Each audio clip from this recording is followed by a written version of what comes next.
Today, Britain stands at a fork in its crossroads, and its people are asking questions. Now we've got our country back, what actually is it? Who are we, and why?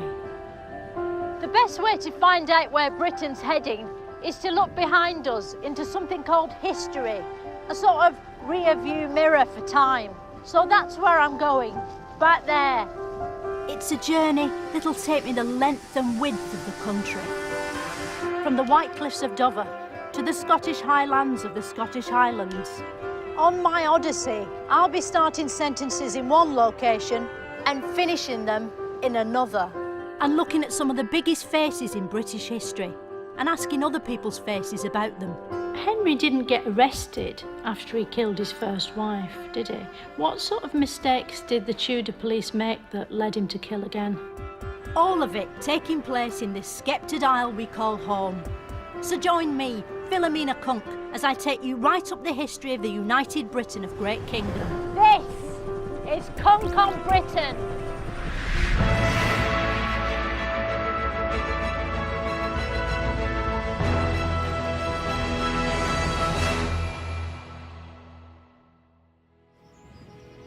Last week, we discovered how God invented Britain, who the Romans were, and why we went to war with the Roses. But that was just the beginning. By the time the Wars of the Roses ended, Britain was literally on the map, somewhere near the top, showing how important it was. The British had a firm grasp of the solid parts of the country, like this rock. But there was a load of stuff around the edges that wouldn't do as it was told. It was wet, it was full of fish, and it wouldn't make up its mind how close to the rock it wanted to be. In this episode, I'll discover how Britain came to rule the waves and invent the Umpire. It's a story about events beyond Britain's coastline, so I'll be using the C word a lot. Sea.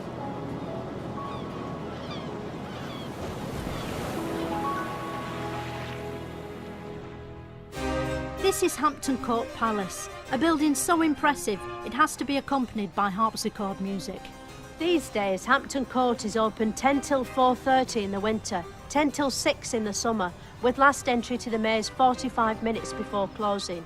Prices start at £18.40 per adult and £9.20 per child.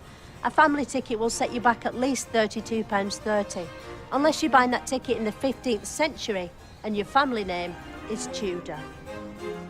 But what do we mean by the word Tudor? Let's ask an expert. What do we mean by the word Tudor?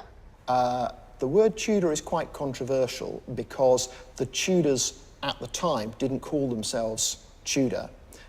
Tudor is the family name, the Welsh family name of the ancestors on the father's side of King Henry VII, but the only person who calls Henry VII Henry Tudor is Richard III when he's trying to stop him becoming king. And he uses the name Tudor just to mean this is some random Welsh person rather than an appropriate person to replace me as king. So the Tudors don't use the name Tudor very much at all. Some people refer to it as being their family name later on. Sorry, I had that thing, you know, where your brain stops listening. If the Tudors were the Kardashians of their time, this was their Kim. Henry VIII, the kingiest king who ever kinged over Britain. If you had to draw a king, you'd definitely draw him, although maybe not as well as this, unless you're a 16th century portrait artist. But what was so great about Henry VIII? Why is he the king we all still remember, unlike, say, Richard V? Well, for one thing, he was fat, so he takes up more room in the memory. But Henry's also memorable for his chronic wife addiction. He had 6 wives, all called Catherine. He was a Catherineaholic, or Catholic for short. He got through so many Catherines, he actually got bored of killing them and had to invent a new way of getting rid of them, called divorce. The Pope hated divorce, so Henry decided to divorce him.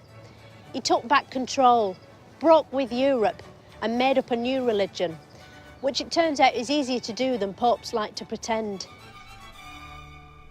Henry created the Church of England, didn't he? Did he have to find a British pope? He didn't need to find a British pope. You could just have bishops. You can just use the bishops and people that you've got in there already. If you had to find a British Pope now, who would you go for? We couldn't use the Archbishop of Canterbury. No, you have to have someone else. Someone from without the church. Yeah, like Matt Baker of The One Show. So you're Matt Baker off The One Show. He's not an obvious choice, you see. That's why I think he'd be good. But the more you think about it, the more it makes sense. Henry VIII kept having a go on new wives because he wanted a boy to pop out of one of them, and eventually one did, called Edward.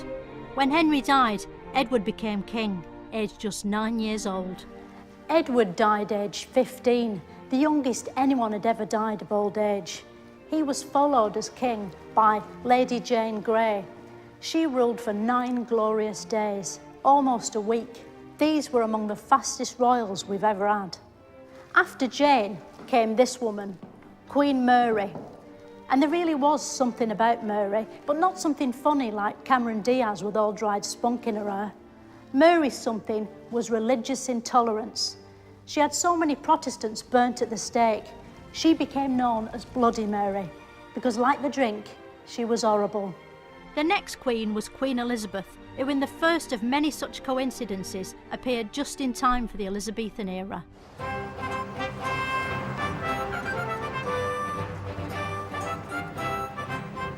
Queen Elizabeth I got a crown screwed on here in Westminster Abbey.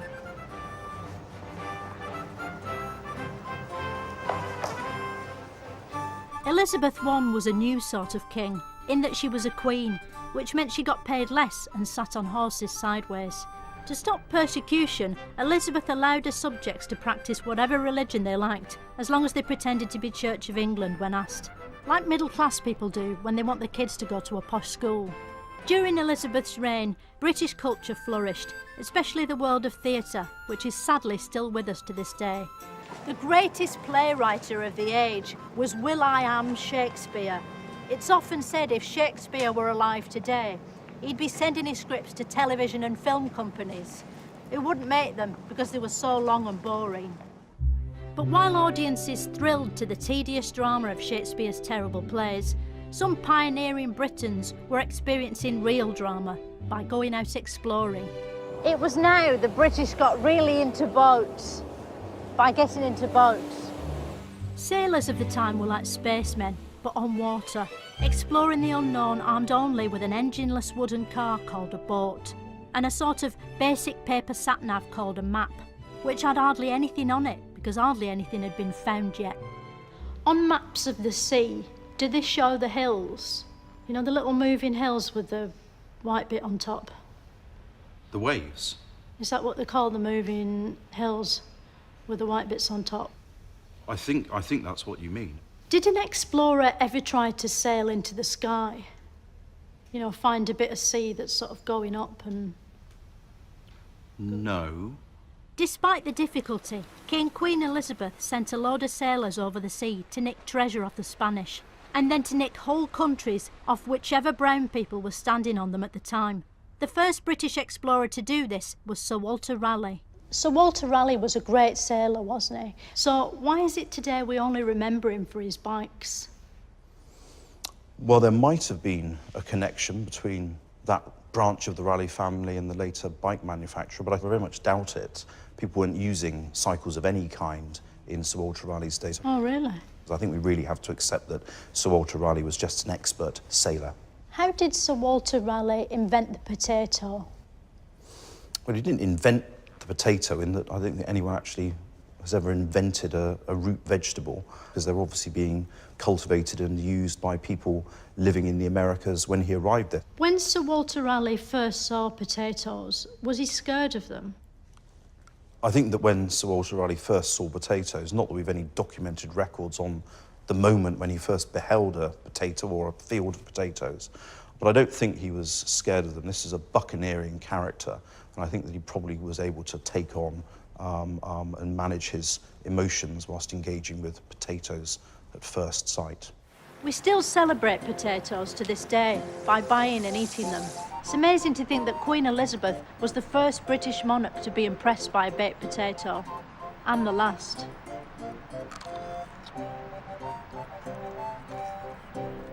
Walter Raleigh was big news. But he wasn't quite as big news as Sir Francis Drake. This is Drake's ship, the Golden Hind, which is Tudor for horse of gold.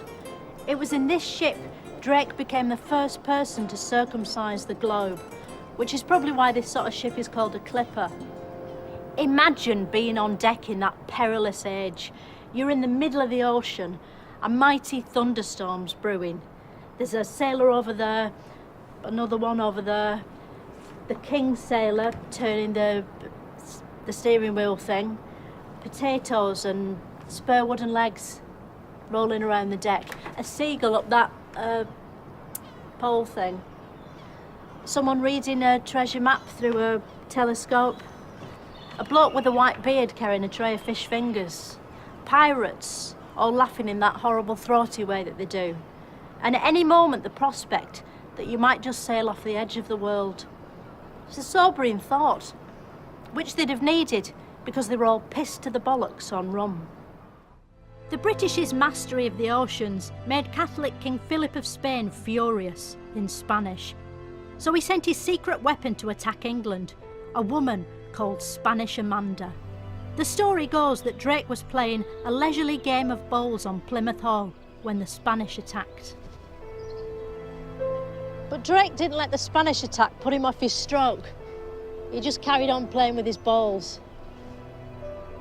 According to records, when he'd finished, Drake changed back into his normal shoes and thrashed the Spaniards. At war, not bowling. England was victorious. Meanwhile, in Scotland, there was another Mary on the scene, Mary Queen of Scots. Mary and Elizabeth were rivals for the throne. Catholics loved Mary because they go mad for anyone called Mary. So Elizabeth cut her head off, which made it harder for Mary to take the throne because she could no longer see where it was. Elizabeth had ended the rivalry. The final score was 1-0. Elizabeth died without ever marrying, so has gone down in history as the vegan queen. She left no heirs, which was the olden word for children, making her the season finale of the Tudors. The next top royal was King James, who luckily hadn't inherited his mum's missing head, and so could become King of Scotland and England at the same time. King James I of England Was also King James VI of Scotland, wasn't he? He was. Was he also the other 5 King Jameses in between? No, but he was rather conscious of those other 5 Jameses. Do you think he ever forgot which James he was? No, I'm pretty sure that he knew there'd been all 5 before him and they'd had rotten lives. The first had been murdered by his subjects, the second killed by an exploding cannon.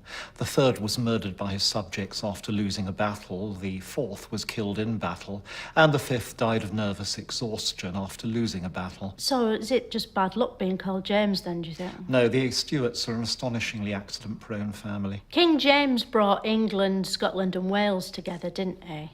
King James brought England, Scotland, Wales, Cornwall and Ireland together. So he brought all those together, That's right. like Simon Cowell when he brought together One Direction. Yes, except it lasted a bit longer. Which is your favourite? Of the kingdoms. No, of One Direction. I don't have one. Yeah, very wise. Thanks to King James, Great Britain was born, and with it came a new flag, the Union Jack, a sort of mega mix of the nation's previous flags. The Union Jack has it all. The white and red of England, the blue of Scotland, and from Wales, red again, from the dragon. But not the actual dragon, even though it's the best bit of the flag. Basically, whoever was doing this probably just had a ruler and couldn't face doing the dragon. King James was Protestant and knew that Catholics wanted to kill him, so he had all his clothes padded in case he was stabbed. Unfortunately, he didn't have the Houses of Parliament padded, and that's where the Catholics chose to attack, using explosions. This photo from the time shows the gunpowder plotters in the hats and false beards they used to hide their identities. What they didn't know is that someone had written their names on the wall behind, which is why they all got caught. But one man was about to cause even more explosive changes to Britain, Oliver Cromwell. Some of Cromwell's fellow Puritans had sailed away from Britain's shores, hoping to forge a new life of Spartan misery in the newfound land of America. But Cromwell stayed behind to fall out with King Charles I. He wanted Parliament dissolved, but nobody could find a glass big enough, so they decided to have a civil war instead.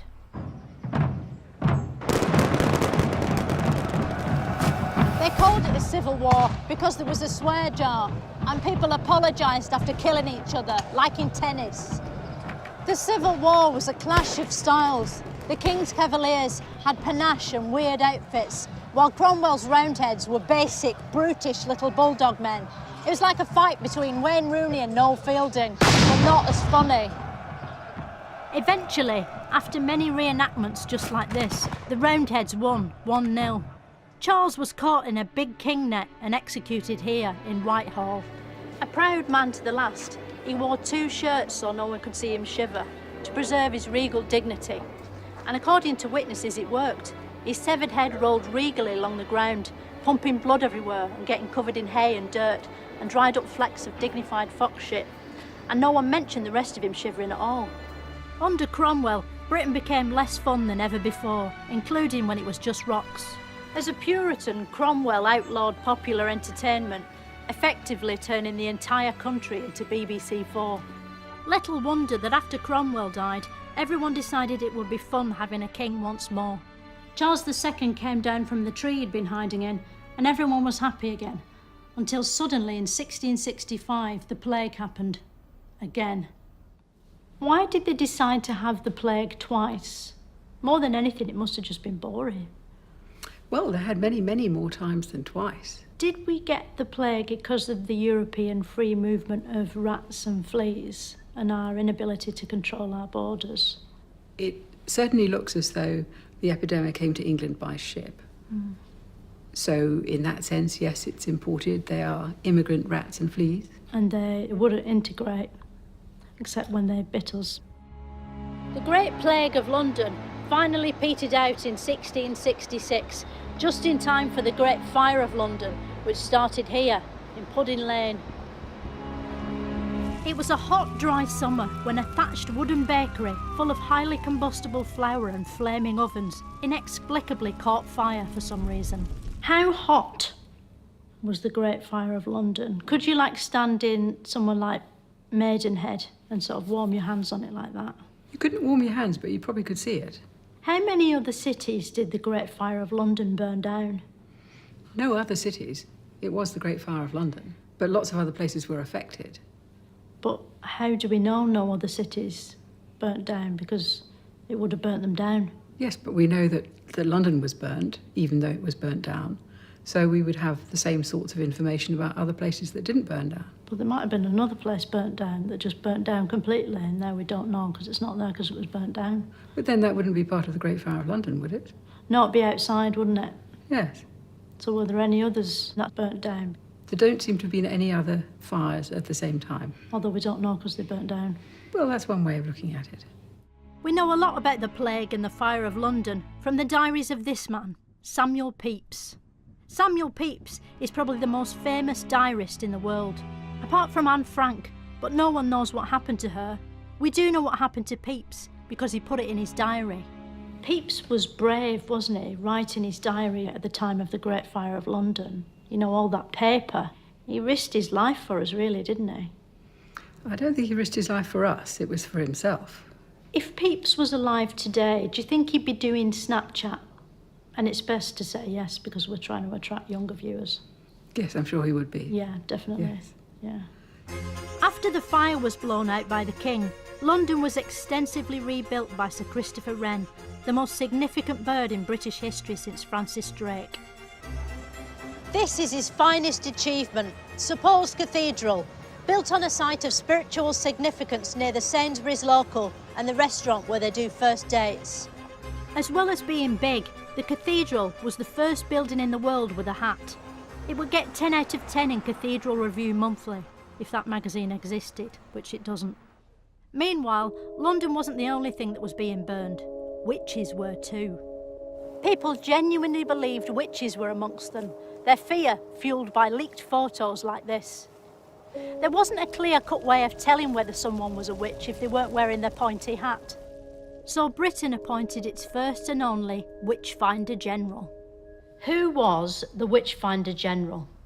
The Witchfinder General was a young man called Matthew Hopkins. Matthew Hopkins? He went to my school. This is a different Matthew Hopkins, I hope. How do you know? He's an IT consultant now. Well, the Matthew Hopkins I'm talking about died 350 years ago. He went on a witch hunt which covered the whole of East Anglia and resulted in the death of about 100 women. Yeah, it's not the same Matthew Hopkins. No. My Matthew Hopkins is going through a divorce. Well, I think that's pretty harrowing, but compared with stringing up aged women upon scaffolds and torturing them into confession, it's probably fairly minor. Yeah, puts everything in perspective, doesn't it? That's the great thing about history.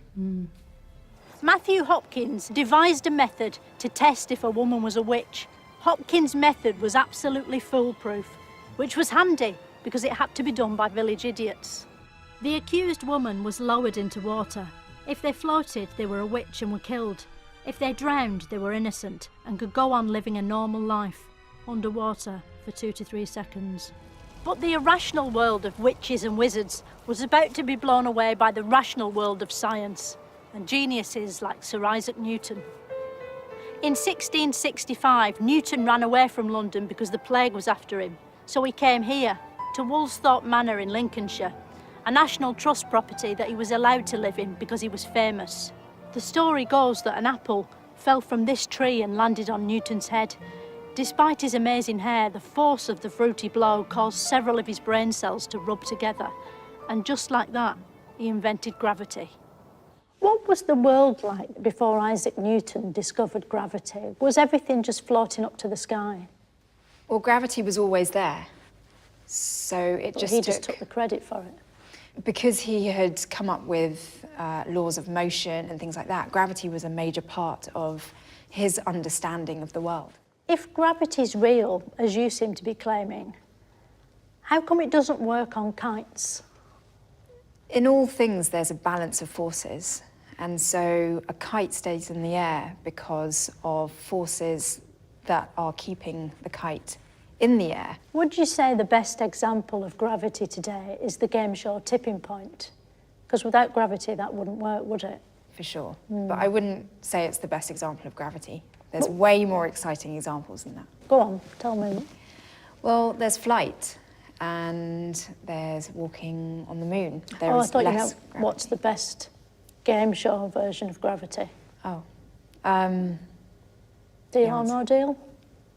It doesn't really use gravity. Well, I thought you said everything uses gravity.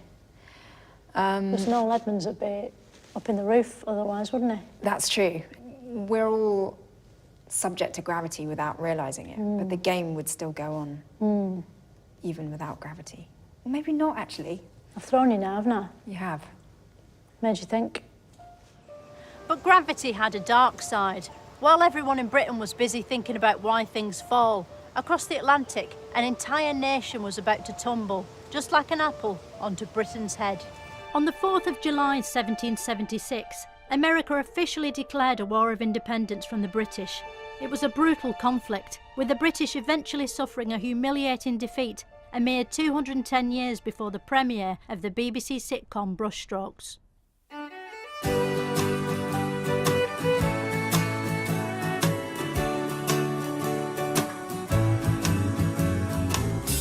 Because of you, these things I do.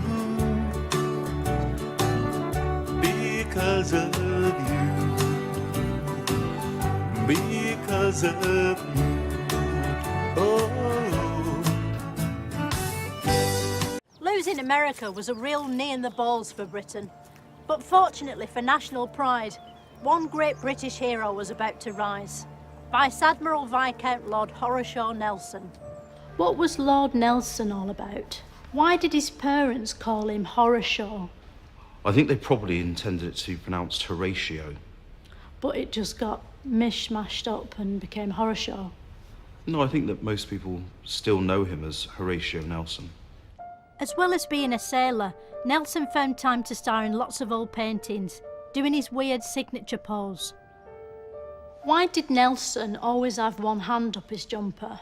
What was he doing up there?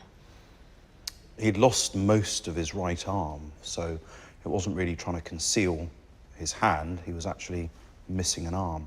Oh, God.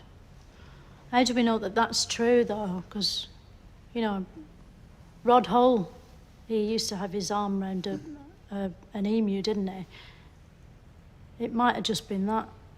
He didn't have it blown off at all. He was just trying to make his story more interesting. Well, I don't see why I'd bother to do that. I mean, he's already a heroic figure, so I don't think he needed to sort of feign, you know, serious injury to, if you like, deepen his growing legend. So I think we can probably say that, unlike some things, this is true. Yeah, and the eye was true. The eye was true as well, yes, he wore a patch. So he was like a pirate, but like a boring one. Not being able to clap wasn't the most annoying thing in Nelson's life. He had an arch enemy, the annoyingly similar French pirate, Napoleon Cumberbatch. The fearsome French emperor had conquered most of Europe and was on the verge of having a conquer at Britain. But before he could, he had to have a Battle of Trafalgar against Nelson. The Battle of Trafalgar was one of the most famous water fights in British history, and it took place, of course, here in Trafalgar Square. It's amazing to think that back then, all this would have been underwater. Only the top of the column would have been visible. On this side, Nelson's English ships. On this side, by the Pret-a-Manger, the French fleet. And overseeing it all was Nelson, stranded on top of his stone stick, where he remains to this day. If Nelson was such a hero, why did we banish him up that big pole?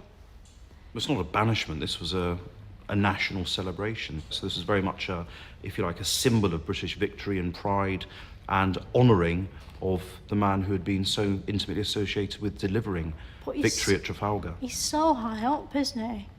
He's sort of out of eyeshot. And he's getting shat on by birds. Yeah, I mean, it's a... Couldn't we have had him a little bit lower so that we can have a look at him? Well, it's a fair point, I mean... It's just like a joke. Yeah. Nelson's great victory at Trafalgar was sadly spoiled for him when he was shot by a French sniper. Taken below decks, he was comforted by his naval colleague Hardy, who kissed him to death.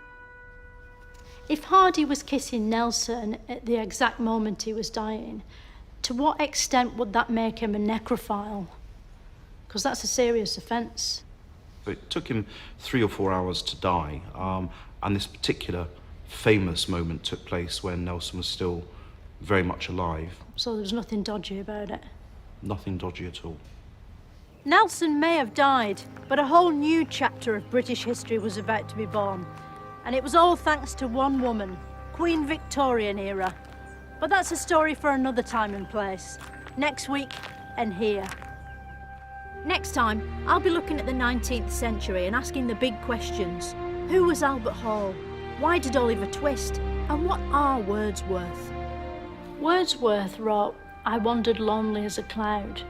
But clouds don't have legs, do they? No. So how was he allowed to get away with that kind of stuff?